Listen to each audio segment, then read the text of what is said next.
बटेंगे तो कटेंगे पर दम्भ भरता समाज, हिंदू राष्ट्र पर इतराता ये खोखला समाज। ये समाज अगर एक हो भी जाए तो क्या, ये देश अगर हिंदू राष्ट्र बन भी जाए तो क्या।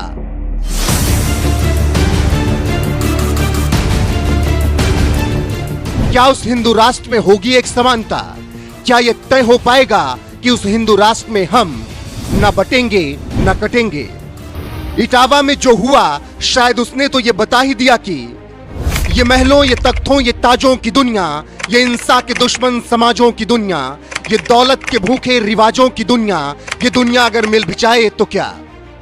साहिर लुधियानवी ने जब ये लिखा होगा तो शायद उन्होंने सोचा नहीं होगा कि हम आज जब उनकी इन पंक्तियों का जिक्र करेंगे तो समाज की एक ऐसी सच्चाई बताएंगे जो शायद कईयों को हजम नहीं होगी, क्योंकि उत्तर प्रदेश के इटावा में जो कुछ भी हुआ वो मानवता को शर्मसार करने वाला है।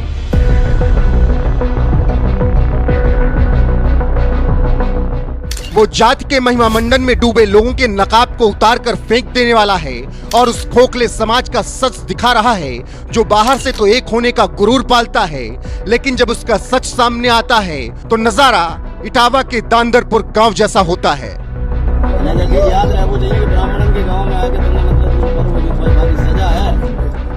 सिर मुड़वाया, महिला के पैरों पर नाक रगड़वाई, फिर गांव से खदेड़ा और ब्राह्मणत्व के दम्भ में चूर महानुभावों ने ऐलान कर दिया कि ए यादव, और तेरी औकात कैसे हुई भागवत कथा करने की। कथावाचक मुकुटमणि यादव और उनके सहयोगी संत कुमार यादव के साथ इसके बाद मारपीट की गई, जिसके बाद बवाल मच गया। मामला लखनऊ तक पहुंचा। 103 देरी है यहाँ पे ब्राह्मणों के गांव में। तुम यादव होकर के यहाँ भागवत कहने आए हो, और इन्होंने बहुत हमें मारकूट करना शुरू कर दिया। रात भर इन्होंने बहुत टॉर्चर किया सर, यहाँ तक कि हमारे बाल काट दे। और जो परीक्षित बना था, परीक्षित की मैडम से इन्होंने बोले भाभी आप अपना ले आओ, उसे से हमारे ऊपर छड़का इन्होंने। बोले ये अब पवित्र हो गए, ब्राह्मण के तुम्हारे ऊपर पड़ गया, अब तुम पवित्र हो गए। संत कुमार ने जो आरोप लगाए वो समाज के तौर पर हर एक सामाजिक व्यक्ति के लिए कलंक है। ऐसे में ब्राह्मणों ने कहा मुकुटमणि यादव और उनके सहयोगी संत कुमार अपनी जाति छुपाकर कथा करने आए थे। उन्होंने झूठ बोला। चलो मान लिया, जाति छुपाकर कथा करने गए मुकुटमणि यादव और संत कुमार ने अपराध किया, जजमानों की आस्था और भक्ति के साथ खिलवाड़ किया। लेकिन उससे क्या किसी को यह हक मिल जाता है कि वो उसे समाज के सामने जलील करे, उसका सिर मुड़वाए, उसकी नाक रगड़वाए? ये बात हिंदू राष्ट्र का सपना लेकर जीने वालों को समझना चाहिए कि ये देश संविधान से चलता है। ऐसे में मुकुटमणि यादव और संत कुमार पर पुलिसिया कार्रवाई होनी थी, ना कि खुद के मन माफिक सजा दी जानी चाहिए थी। साथ ही ये सवाल उठता है कि क्या भागवत कथा पर किसी एक समाज या किसी एक जाति का हक है? जाति के नाम पर खुद को एक दूसरे से सर्वश्रेष्ठ बताने पर आतुर समाज के कुछ चुनिंदा लोगों की समाज में जगह नहीं हो सकती। और अगर उन्हें किसी और जाति से इतनी परेशानी है, नफरत है, तो फिर इन जहरीले लोगों को यह भी तय कर लेना चाहिए कि ऐसे समाज से आने वाले चढ़ावे, दान, दक्षिणा को भी स्वीकार नहीं किया जाएगा। क्या यह करने की हिम्मत है? फिलहाल इटावा के दांदरपुर में हुए समाज को अपमानित करने वाले इस कांड का पुलिस ने खुद संज्ञान ले लिया और जांच करने के बाद इस मामले में अब तक 4 आरोपियों के खिलाफ सख्त कार्रवाई करते हुए उन्हें जेल भेज दिया गया। घटना के संबंध में मुकदमा दर्ज कर दिया गया है और दोषियों के विरुद्ध कड़ी से कड़ी कार्रवाई की जा रही है। पुलिस द्वारा 4 व्यक्तियों को गिरफ्तार किया गया है। लेकिन समाजवादी पार्टी ने इस मुद्दे पर अब आंदोलन की तैयारी कर ली है। सपा प्रमुख अखिलेश यादव ने अगले 3 दिन का वक्त दिया है और कड़ी कार्रवाई नहीं होने पर पीडीए के मान सम्मान की रक्षा के लिए एक बड़े आंदोलन का ऐलान कर दिया है। साथ ही इटावा के दांदरपुर में जिन मुकुटमणि यादव और संत कुमार के साथ जाति की गई, उन्हें अखिलेश यादव ने बुलाकर सम्मान दिया। चरणों में पड़ी तुम्हारे, चरणों में पड़ी तुम्हारे, हमको ना भुला देना। चरणों में पड़ी तुम्हारे, हमको ना भुला देना। वहीं इसके बाद अखिलेश यादव ने अपनी प्रेस कॉन्फ्रेंस में और क्या कुछ कहा वो सुनिए। और साथ ही जिस तरीके से इटावा में ब्राह्मणों ने खुद को सर्वश्रेष्ठ दिखाकर ये कांड किया, उस पर आपकी राय क्या है कमेंट में जरूर बताएं। दुनिया में हम विकसित भारत बना करके खड़ा करना चाहते हो। दुनिया में ये कहते हो कि अब हमसे आगे कुछ ही अर्थव्यवस्थाएं, वहां पर सोचिए नई नई शादी हो, आप हमारे घर के सामने से तभी निकल सकते हैं जब आप चप्पल उतार करके जाएंगे, और नहीं ऐसा करते हो तो आपको अपमानित होना पड़ेगा। ईटा की घटना, जैतपुरा की अम्बेडकर जयंती पर शोभा यात्रा नहीं निकालने दी, दलित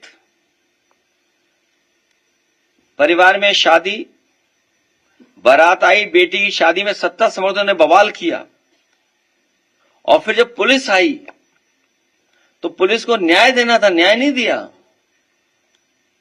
जिनके साथ अपमान हो रहा था उन्हीं को पीटा पुलिस ने, सोचिए आप, उन्हीं को अपमानित किया पुलिस ने। और इटावा की घटना तो आपको पता ही है,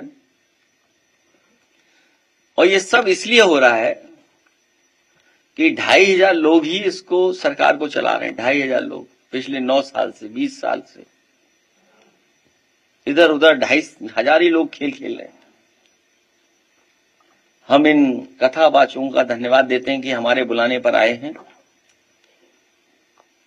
और सरकार में बैठे लोग कुछ भी कर सकते हैं, कुछ भी कर सकते हैं। सरकार में बैठे लोग कुछ भी कर सकते हैं।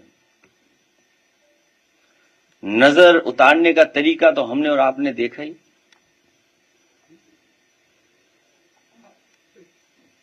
बस बच ही गया कोई।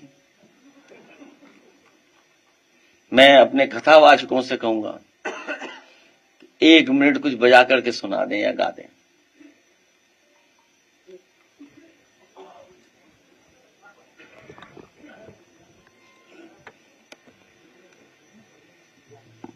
और इसमें एक जो साथी है,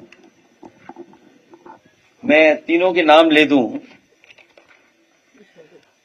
मुकुटमणि, ये हैं मुख्य, इनके साथ रात भर अपमान किया इनका, इनकी चेन छीन ली, इनसे रुपया मंगाया गया कि जितने रुपए में आपको आना था उतने रुपए इनसे मंगाए, तब इन्हें छोड़ा गया। दूसरे संत सिंह, जिनका वीडियो हमने आपने सबने देखा कि किस तरीके से इनके सर से बाल निकाले गए और क्या क्या भाषा का इस्तेमाल किया, किस तरीके से इनको पवित्र करने के लिए जो गंगा जल की ये कहानी है, या हमारे धर्मों में उसको हम मान्यता देते हैं, तो सोचिए क्या इस्तेमाल किया गया। वो बातें जो हमें बताई मैं नहीं बोल सकता हूं कि कुछ पहनावा इसके ऊपर डाल करके कहा कि अब तुम पवित्र हो गए हो। और दूसरा हमारा साथी श्याम जी कठेरिया है, जो आंखों से नहीं देख सकता, इसकी ढोलक ही छीन ली। नई ढोलक मैंने दिलाई आज अभी। ये ढोलक वो है जो गांव में गई थी, वो नहीं है। ये ढोलक दूसरी है जो अभी नई दिलाई है। इनको बुला करके यहां आपके सामने बैठा करके हमारा मकसद ये कि इनका सम्मान हम लोग कर रहे हैं। इनका जो पैसा और लूट लिया उन्होंने, उसकी तो बाद में एफआईआर लिखाएंगे।